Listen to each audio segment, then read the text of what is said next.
આજના વિડીયોમાં એવા ઉપયોગી આઈડિયા શેર કરીશ કે તમારા ઘણા બધા કામ સરળ થઈ જશે, તમારું ઘર પણ એકદમ ચોખ્ખું અને વ્યવસ્થિત રહેશે. તો વિડીયોને એન્ડ સુધી જોજો. તો ચાલો વિડીયોને સ્ટાર્ટ કરીએ. તો જો હવે શિયાળો આવે એટલે શાકભાજી સસ્તા પણ થઈ જશે અને ખૂબ જ આવશે, વધારે પ્રમાણમાં આવે છે. તો આ રીતે મરચાં, કોથમીર તો આપણે ઘણા બધા લઈ આવીએ, આપણે એકસાથે આટલા બધા લઈને રાખતા હોઈએ. તો આજે હું તમને સરસ રાખવાની એક આઈડિયા બતાવું છું, તેનાથી તમારા વ્યવસ્થિત શાકભાજી ઘણા દિવસ સુધી ફ્રેશ રહેશે. તો તેના માટે છે ને આ રીતના પેપર આપણે લઈ લેવાનું. જો આ રીતે કોરા હોય તો પણ ચાલે, અને જે આપણે ન્યૂઝપેપર આવે છે ને તે પણ ચાલે. રીતે બાળકોના પ્રોજેક્ટના પેપર સ્કૂલમાં હોય છે ને તે ક્યારેક એમને એમ પડ્યા હોય છે, તો તેને છે ને આ રીતે વાળવાનું. જો એક બાજુથી આ રીતે વાળી ચોરસ કાગળ લેવાનું આ રીતે, અને બીજી બાજુથી પણ આ રીતે જ વાળવાનું. જો આ રીતે બંને બાજુથી વાળી દઈએ ને, આ રીતે રેડી થઈ જાય ને ત્યાર પછી વચ્ચેથી તેને આ રીતે વાળી દેવાનું. જો ખૂબ જ સરળ છે, 1 સેકન્ડમાં જ તમારે છે ને પેપર બેગ બનીને તૈયાર થઈ જશે. જો આ રીતે આપણે વાળવાનું. જો હું તમને પાછું ખોલીને બતાવું છું, ખૂબ જ સરળ છે, તમને સમજાય ને એટલે. જો આ રીતે બંને બાજુથી વાળી લેવાનું, અને પછી આ રીતે વચ્ચેથી વાળી અને આપણી પાસે સ્ટેપલર હોય છે ને ઘરમાં, ત્યાં આપણે પિનનું હોય છે ને લઈ લેવાનું, અને એની બંને સાઈડ છે ને એમાં બે આપણે સ્ટેપલર પિન મારી દેવાની. જો તો સરસ આપણે છે ને પેપર બેગ આ રીતે ઘણા બધા તૈયાર કરી શકાય. જો તો આ રીતે આપણે તેમાં શાકભાજી રાખશું ને તો ઘણા દિવસ સુધી આપણે મરચાં છે આ રીતે તેના ઉપરના આપણે કાઢી નાખવાના, અને તમે ભરીને રાખશો તો 1 મહિના સુધી આપણે મરચાં તમે ટ્રાય કરજો, ખરાબ નહીં થાય. જો આપણે વારે ઘડીએ શાકભાજી લેવા બજારમાં જવું પણ ન પડે. તો અહીંયા મેં 2 પેપર બેગ બનાવીને રેડી કરી લીધી છે, તમને બતાવીને. ખૂબ જ સરળ રીત છે.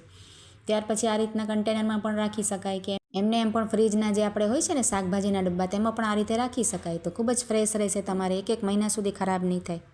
ત્યાર પછી જો આ રીતના આપણે બાળકોના વ્હાઇટ મોજા હોય કે પછી મોટા ગંજી પણ હોય છે ને, બનિયાન જે વ્હાઇટ આવે છે સફેદ કલરના, તેમાં છે ને પીળાશ આવી જાય છે. આપણે છે ને ગમે એટલું પણ સરસ રીતે ધોતા હોઈએ ને, પણ આ રીતે જો ગળા ઉપર ને કેવા પીળા દાગ થઈ ગયા છે, એકદમ ડલ જેવા લાગે, એકદમ ચમક તેની છે ને ના રહે.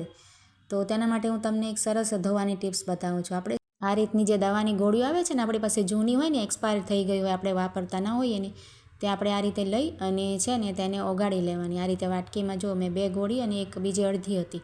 તો આ રીતે આપણે, તમારી પાસે કોઈ પણ કંપનીની હોય ને તો લઈ શકો તમે, અને આ રીતે પાણી નાખશો એટલે તરત જ ઓગળી જશે. ત્યાર પછી એક વાસણમાં પાણી આ રીતે લઈને તમને હું બતાવું છું. જો સાદું પાણી નાખ્યું છે, અને આ રીતે શેમ્પૂ લઈ લીધું છે. તો તમે શેમ્પૂ ના નાખવું હોય તો જે આપણે કપડાં ધોવાનું પાવડર કોઈ પણ તમે વાપરતા હો તે 1-2 ચમચી લઈ લેવાની. મેં થોડુંક શેમ્પૂ નાખ્યું છે. શેમ્પૂથી સરસ આપણે છે ને રિઝલ્ટ મળે, કોઈ પણ વસ્તુ આપણે આ રીતે ધોતા હોઈએ ને. તો પછી ત્યાર પછી આ ગોળી પણ ઓગળી ગઈ છે. જો તો આ રીતે ઓગાળી સરસ, અને તેમાં આપણે મિક્સ કરી દઈશું. જો આ રીતે શેમ્પૂવાળા પાણીમાં આપણે થોડુંક મિક્સ કરી, અને જે પણ આપણે કપડું ધોવું હોય ને, તમારે વ્હાઇટ ટી-શર્ટ કદાચ હોય કે કોઈ પણ વસ્તુ, અહીંયા મેં બનિયાન એડ કર્યું છે, અને મોજા જે આપણે બાળકોના હોય છે ને સ્કૂલના, તેમાં ખૂબ જ મેલા થઈ જતા હોય છે, એડીના ભાગે, અને દાગ પડી જતા હોય.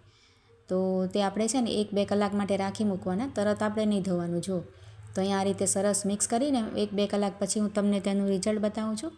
તો જો અહીંયા છે ને 1-2 કલાક મેં રાખી દીધા હતા, અને તમે આખી રાત રાખો તો પણ કંઈ નુકસાન નહીં થાય. જો આ રીતે મેં 1-2 કલાક જ રાખ્યા છે. અને હવે આપણે જો હજી સુધી મેં ઘસ્યા નથી, ત્યાંની ઉપર સાબુ વગેરે પણ નથી લગાવ્યું, અને તો પણ તમે જુઓ તેમાં કેટલો મેલ નીકળી ગયો છે. તેની પીળાશ હતી ને બધી, જુઓ મોજાની અને આની બધી પાણીમાં તમારે નીકળી જશે સરસ.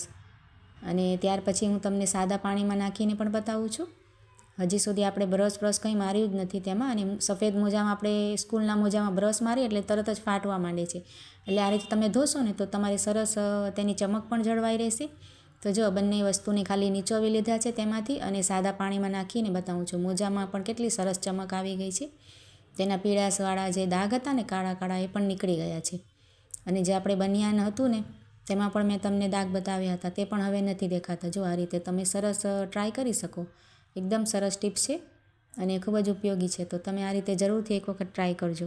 ત્યાર પછી જો આ રીતના થોડાક દિવસ થાય ને એટલે આપણે ગમે તેવા હાથ લગાવતા હોઈએ ને, તો આ રીતે સ્વિચ બોર્ડની હોય ને આપણે સ્વિચ, તેમાં દાગ પડી ગયા છે. જો આ રીતે, તો હળવા દાગ પણ હોય ને તો તમારે શું કરવાનું, આ રીતની કોલગેટ આપણે લઈ લેવાય. તો જરાક કમથી જ મેં લગાવી છે. અને ત્યાર પછી એક રૂ લઈ લેવાનું, અને રૂને જરાક જ ભીનું કર્યું છે મેં, વધારે નહીં. અને પહેલાં તો આપણે જે મેઇન સ્વિચ હોય ને લાઇટની, બંધ કરીને જ આ કામ કરાય. કોઈ પણ વસ્તુ તમે નાખો એટલે બંધ તો કરવી જ પડે. ચાલુમાં ક્યારેય પણ આ સ્વિચ બોર્ડ સાફ ન કરવું જોઈએ, કંઈ પણ આપણે નુકસાન થઈ શકે. તો જો આ રીતે રૂ મેં જરાક અમથું ભીનું કરી અને કોલગેટથી ઘસ્યું ને એટલે સરસ સાફ થઈ ગયું છે. તમે જોઈ શકો છો પહેલાંની કેવી હતી અને પછી કેવું થઈ ગયું છે. ત્યાર પછી આપણે ખાલી ટીશ્યુ પેપર લઈ લેવાનું કોરું, અને આપણે બધું જ આ રીતે છે ને ફેરવી દેવાય જરાક હળવા હાથે. તો તમારે બધા જ દાગ નીકળી જશે. આપણે સરફ કીટથી કે પાણીથી તો વધારે સાફ ન કરી શકાય સ્વિચ બોર્ડ છે એટલે આ રીતે તમે ટ્રાય કરી શકો. જુઓ સરસ આપણે ક્લીન થઈ ગયું છે અને બધા જ બોર્ડ આ રીતે કરી શકો, ચમક આવી જાય. અને ક્યારેક શું થાય કે આ બોર્ડ નીચે હોય ને તો બાળકો આમાં આંગળી નાખે તો શોર્ટ આવી શકે. આ રીતે પ્લગના જે હોય છે ને હોલ ખુલ્લા, તો તેમાં તમે આ રીતે ચાંદલો હોય ને બિંદી આપણે લગાવતા હોઈએ તે આપણે લગાવી દેવાનું. અને આ રીતે જે માર્કર આવે છે ને પેન, તેનાથી સ્વિચ ઉપર પણ નામ લખી શકાય. જો આ રીતે ઘરમાં વડીલ હોય કે પછી આપણને પણ ક્યારેક સ્વિચ યાદ ના રહેતી હોય તો આ રીતે લખી શકાય. જો ફેનનો હોય તો F લખી દેવાનું અને લાઇટનો હોય તો L. આ રીતે બધામાં આપણે ટ્રાય કરી શકાય. તો આજના આઈડિયા કેવા લાગ્યા કમેન્ટ જરૂરથી કરજો.